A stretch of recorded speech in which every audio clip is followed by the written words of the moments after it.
I didn't plan on falling for the guy who lived under me, especially not after I reported him for being too loud. It was a Sunday night, the kind of night when everything feels heavier than it should. I just moved into this old brick building downtown, a charming vintage unit, according to the listing, which basically meant thin walls, creaky floors, and plumbing that groaned like it was in pain. Rent was cheap. That's why I was there. After quitting a job that drained the life out of me, I was freelancing full-time and barely scraping by. I needed quiet to work, and for the most part, I had it. Except at 10 p.m. when the music started, bass so heavy it vibrated my bed frame. Thudding beats, the kind you feel in your chest even 2 floors away. It happened every night, without fail, and it drove me up the wall. I tried to ignore it for the first 2 weeks, told myself maybe the guy downstairs was just blowing off steam. But after the 3rd night in a row of getting 5 hours of sleep, I snapped. I marched downstairs, barefoot in a hoodie, and knocked. The guy who opened the door was not what I expected. Shirtless, covered in tattoos. Muscular, but in that casual way like he didn't even try. He had messy brown hair, stubble, and these eyes. Sharp but tired, like he'd just rolled out of bed even though it was 10 at night. "Yo," he said, cocking his head. "Everything all right?" I cleared my throat. "Oh yeah, kind of. Sorry to bother you, but I live upstairs and the music's a little loud." He blinked like it just occurred to him. "Oh shit, really? Sorry man, didn't realize." I nodded, trying not to look directly at his abs.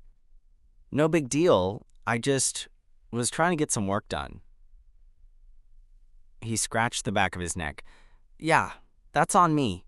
I get in the zone when I'm working." "Working?" "I'm a tattoo artist," he said, stepping back and gesturing inside. "Was sketching something? Wanna see?"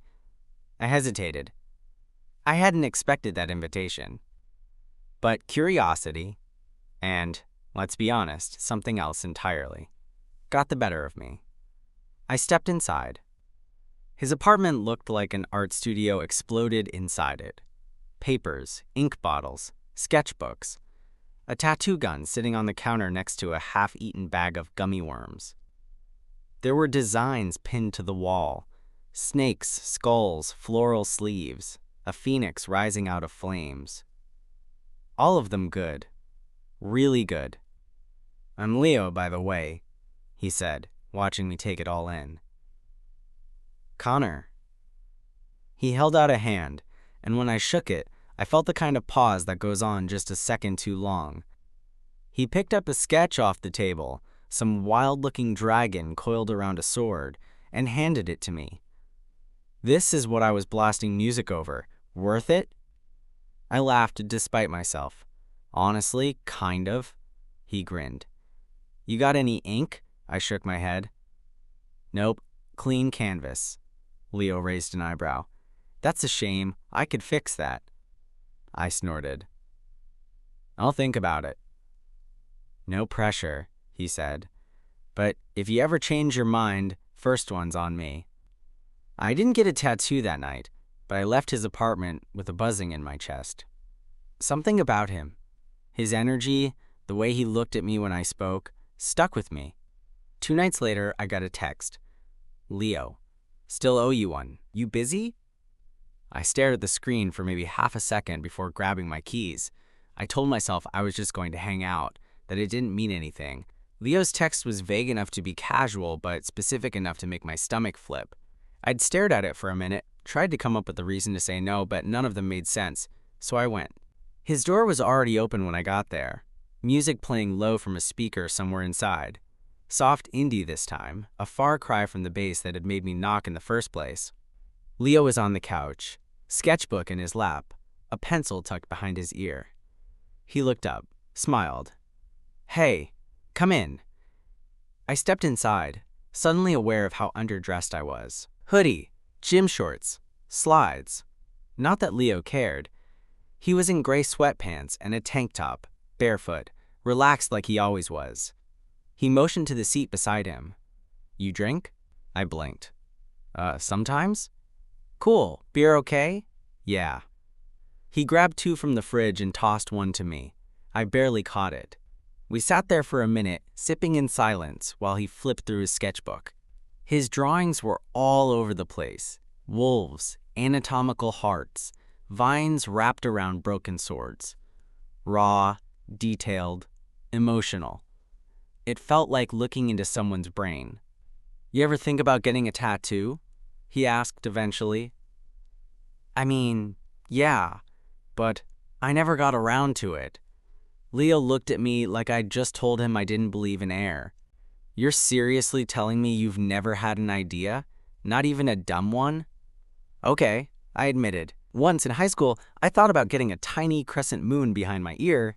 He laughed, a low rumble. "Let me guess. Tumblr era?" "Guilty." He reached for a pen and started sketching something on a new page. "Let's say hypothetically, you were gonna get something. What would it mean?" I shrugged. "I don't know. Maybe something about starting over. Like I walked away from a job, left a relationship, moved cities, all in a year. Kind of feels like I should mark that somehow." He glanced up. "That's not dumb." I didn't say anything, and neither did he. But his hand kept moving across the page. Then he turned the sketchbook toward me. It was a matchbook. Open, one match half burnt, the others still waiting. Simple. Stark. I stared at it. "It's kind of perfect," I said. He smiled, slow and quiet. "It's yours if you want it." My throat was suddenly dry. "You mean like you'd tattoo it?" He nodded. "If you're down." There was a long silence. And then I said, "Yeah, let's do it." He blinked, then grinned. "Seriously?" "Yeah." He stood. "You're not gonna back out when the needle comes out, right?" "Only if you screw it up." He laughed. "Now I have to make it perfect." The next half hour passed in a blur. He set everything up in the corner of his living room, where he had a small tattoo station. Nothing fancy, but clean, organized, and surprisingly professional. "You sure about the placement?" he asked, pointing to my inner arm, just below the elbow. I nodded. "Yeah." He cleaned the area, applied the stencil, and pulled on gloves. When the machine buzzed to life, I tensed, but Leo caught my eye. "Breathe." So I did, and then he started. The first few seconds were sharp, more annoying than painful. But after a minute, the buzz of the needle and the warmth of his hand on my skin dulled everything else. We didn't talk much. Just the hum of the machine, the scratch of needle on skin, and every now and then, Leo saying, "Almost done." When he finished, he wiped the area gently and leaned back. "All yours," he said. I looked down. It was beautiful. Small, personal, clean lines, the burned match glowing just a little brighter than the rest. I couldn't stop staring. Leo watched me, his eyes softer than usual. "You good?" "Yeah," I said quietly. "More than good." He peeled off his gloves and tossed them into the bin. "You did better than most first-timers." "You calling me tough?" He grinned. "I'm saying you didn't cry, so that's something." I laughed, shaking my head. Then I noticed the time. Almost 1 a.m. "I should probably head up," I said, standing. He nodded. "Yeah, but hey, if you want to hang again." "I do," I said before he could finish. His smile widened. I left with my arm wrapped in bandage wrap, my pulse still a little too fast, and the image of Leo's eyes in my head like they were inked there too. The tattoo healed faster than I expected, but the memory of that night stuck around like it was etched under my skin too. Leo didn't text me the next day. Or the one after.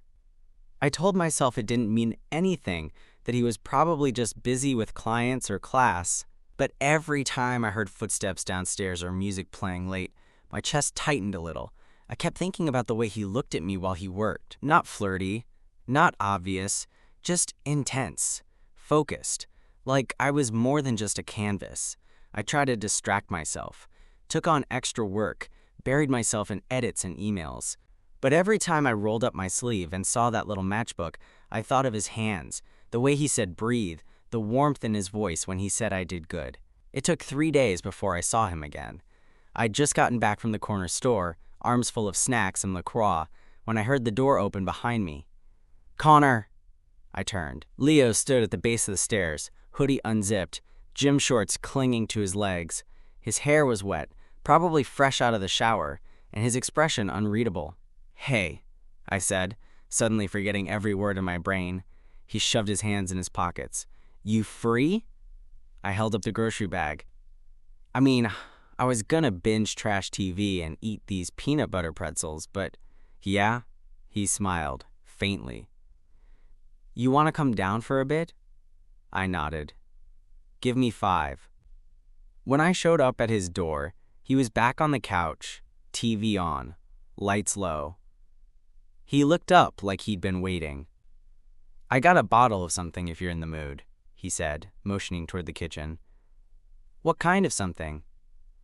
"Whiskey. Good kind. You'll live." I sat next to him while he poured. No music this time, just the hum of the show playing on mute in the background. He handed me a glass. "To what?" I asked. He clinked his against mine. "To not messing up your arm," I laughed and took a sip. It burned, smooth and slow.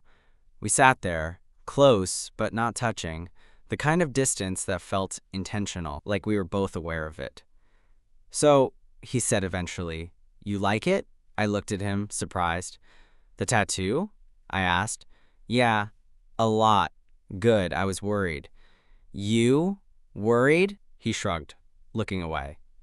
"You were my first non-client client. I mean, someone I wasn't charging, someone I gave a piece to. I guess it felt different." My heart kicked a little harder in my chest. "I'm glad it was you," I said before I could stop myself. His eyes met mine.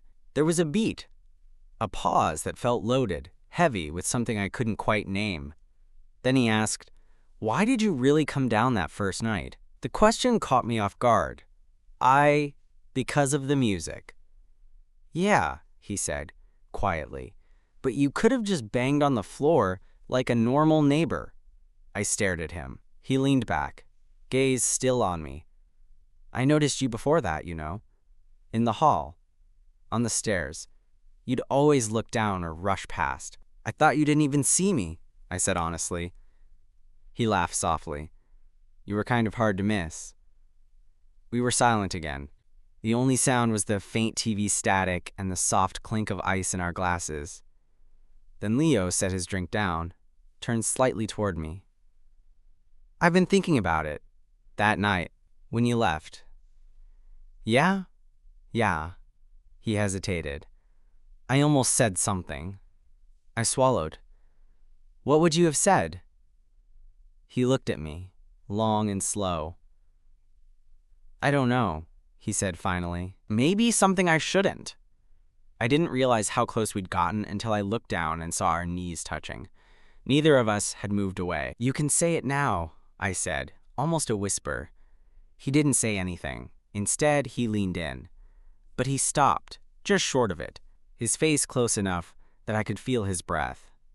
"Connor," he said, his voice rough. "If I kiss you, that's not nothing. I know. I don't really do casual. I'm not asking you to." A pause. Then, he didn't kiss me. He sat back slowly, like he'd been fighting himself, and finally decided to pull away. I blinked, surprised at the space between us again. "Sorry," he said, rubbing the back of his neck. "I shouldn't have." "No," I interrupted. "It's okay." He didn't look at me for a few seconds. Then he stood, walked to the kitchen, busied himself rinsing out his glass like it mattered. I watched him, trying to process what just happened. What didn't happen? "I should probably go," I said quietly. Leo didn't argue. I walked to the door and paused with my hand on the knob. "Leo?" He turned. "Next time, don't stop." Then I left. I didn't sleep that night. I kept replaying the moment on Leo's couch, the way his face hovered near mine, the heat between us, and then the space that opened up again like a cold wind. I couldn't tell if I was more frustrated or relieved. The next day was awkward, in the most quiet, annoying way. I didn't hear him. No music, no footsteps. Like the apartment downstairs was empty. Maybe he was avoiding me. Or maybe I was avoiding him. I kept telling myself it wasn't a big deal. Nothing happened. But my chest didn't get the memo. It felt like something had happened. Or almost did. And that kind of tension doesn't just disappear. By Friday, I cracked. I was halfway through cleaning out my inbox when I heard his door open downstairs. The distinct sound of him locking it behind him. Without thinking, I grabbed my keys and followed. He was standing by the mailbox, checking for letters like it was just any other day. He looked up, saw me, and stilled. "Hey," I said, pretending to fumble with my own mailbox. "Hey," he echoed. A pause. The air between us was tight again. "Heading out?" I asked. He shrugged. "Just grabbing a coffee. Thinking through some designs." I nodded, heart thudding in my ears. "Mind company?" He looked at me for a second, then nodded. "Sure." We walked in silence to the corner cafe. The same one I'd passed 100 times but never actually been inside. Leo ordered black coffee. I got something iced and sugary and stupid. We sat by the window. I could feel the sun warming my shoulder, the smell of espresso thick around us. For a while, we just drank. Then he spoke. "I wasn't sure if I should text you," he said. I looked up. "I thought I messed things up," he added, voice low. "You didn't." He tapped his fingers against his cup. "I wanted to kiss you. I just didn't know if you wanted that too, or if I was reading something that wasn't there." I stared at him. "I was waiting for you to." Leo smiled faintly, eyes flicking to mine. "Good to know." We sat there a little longer, not talking much, just sitting. But the silence this time didn't feel heavy. It felt like something in motion, something about to change. Back at the apartment, he didn't invite me in. Instead, he paused in front of his door and turned to me. "You want to come by tomorrow?" he asked. "I've got a new set I'm working on. Might use you as a test subject." "You just want to see me shirtless," I teased. "Don't tempt me," he said, grinning. Then he opened the door, hesitated, and added, "I won't stop next time." My throat went dry. "I'm counting on it," I said. That night, I lay in bed and stared at the ceiling. I didn't know what was happening or where it was going, but I knew one thing for sure. This wasn't just about the tattoo anymore. I showed up at his place around noon. Leo opened the door already wearing black gloves, a pencil behind his ear, and an apron stained with ink. He looked like he hadn't slept much, but there was something focused in his eyes, something dialed in. "You came," he said, like he wasn't totally expecting me. "Yeah, well," I shrugged. "You said you needed a shirtless test subject. I aim to please." He smirked. "We'll see." I peeled off my hoodie and sat on the stool in the middle of his living room, surrounded by half-finished sketches and the low hum of lo-fi beats playing off his speaker. He adjusted the lighting and pulled his rolling tray closer, laying out his sketch pad and a fresh sheet of tracing paper. "So what are you working on?" I asked. He looked up. "A back piece." I blinked. "Wait, on me?" "No," he laughed. "Not today. But I need someone to help me block out the scale. I can't use a dummy. It's gotta be real." "Got it," I said, suddenly aware of every inch of skin I had showing. He stood behind me, his fingers grazing my shoulder blades as he placed the tracing paper flat against my upper back. His touch was light, clinical, but I felt every brush of his fingertips like it was setting my skin on fire. "Don't move," he said. He started sketching, the pencil dragging lightly over the paper, sometimes resting on my skin to guide his lines. The tension in the room was different now. Not awkward, just charged. At one point, he stepped back to get a better angle, then closer again. His chest brushed against my back just slightly, just long enough for both of us to notice. "You okay?" he asked, voice lower now. "Yeah," I said, not trusting myself to say more. He kept drawing. Then something shifted. His hand lingered a little longer than necessary on my spine. His fingers pressed lightly, not to adjust the paper, but just to touch. I turned my head slightly. "Leo?" He didn't stop sketching. "Yeah?" "You're not just sketching anymore." He paused. Then, quietly, "No, I'm not." I turned toward him, slow. The paper slid off my back and landed on the floor between us. He didn't move. I stood up, our chests nearly touching now, the air between us impossibly still. "I've been trying to keep things cool," he said. "Professional, friendly, but every time I look at you, it's just..." I waited. He shook his head, a little frustrated. "It's not nothing, Connor. It hasn't been for a while." I stepped in, closing the inch left between us. "So stop trying." He didn't ask for permission this time. His hand slipped behind my neck, and he kissed me. Slow and sure, like he meant it, like he'd been waiting to. I kissed him back, heart thundering in my chest. His lips were warm, his breath quick, and when he pulled back, he kept his forehead resting against mine. We stood like that, neither of us speaking, until I whispered, "You're gonna mess up your drawing."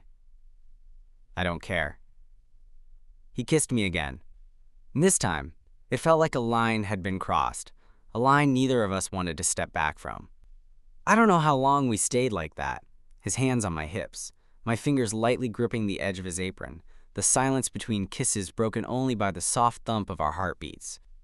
When we finally pulled apart, he looked at me like he wasn't sure if he should say something. I wasn't sure either, so I broke the tension the only way I knew how. "So that was cool."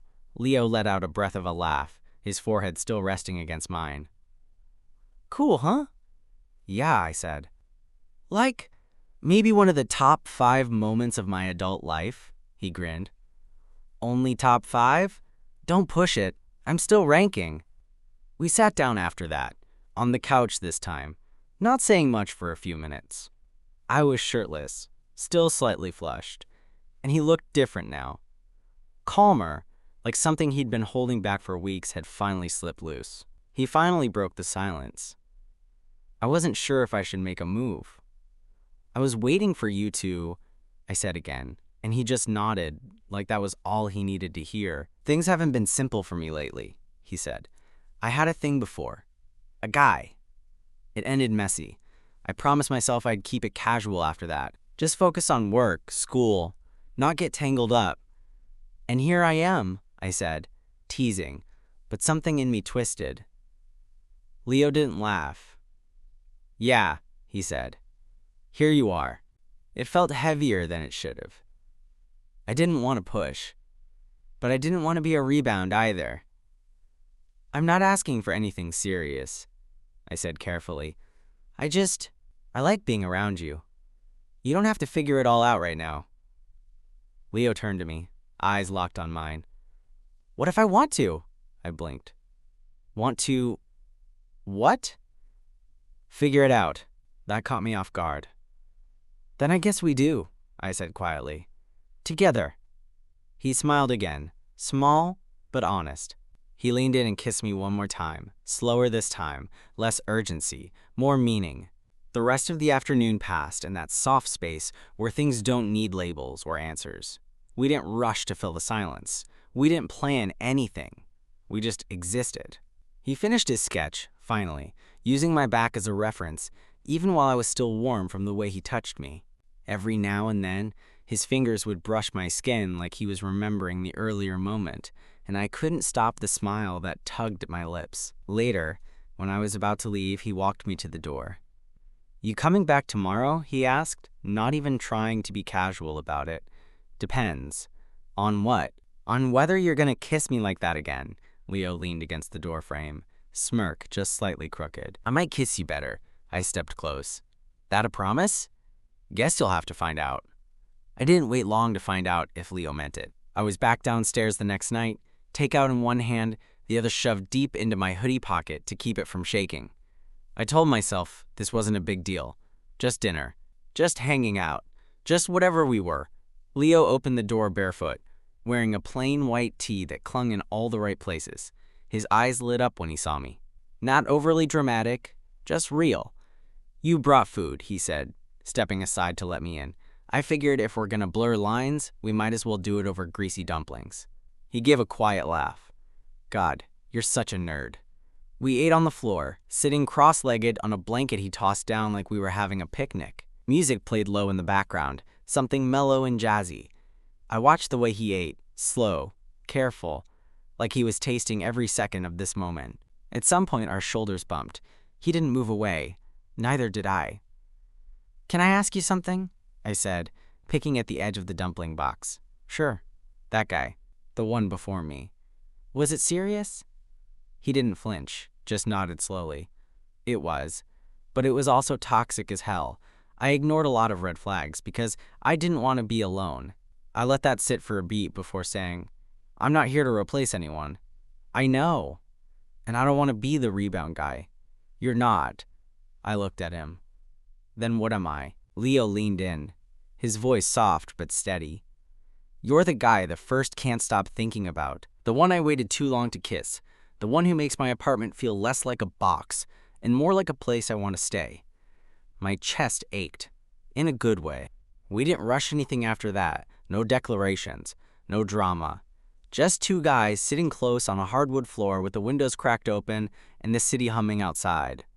By the time the food was gone, Leo was lying back on the blanket, one arm folded under his head. You staying tonight? He asked. I blinked. You want me to? He nodded. Yeah. So I did. I curled up next to him, the tattoo he'd given me, still healing under the wrap, the memory of his kiss still warm on my lips. We didn't do anything. Not that night.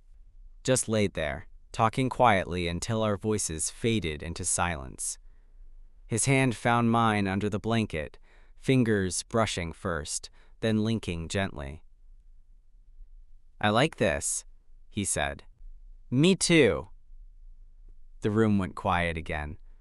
But this time, it wasn't awkward. It was steady.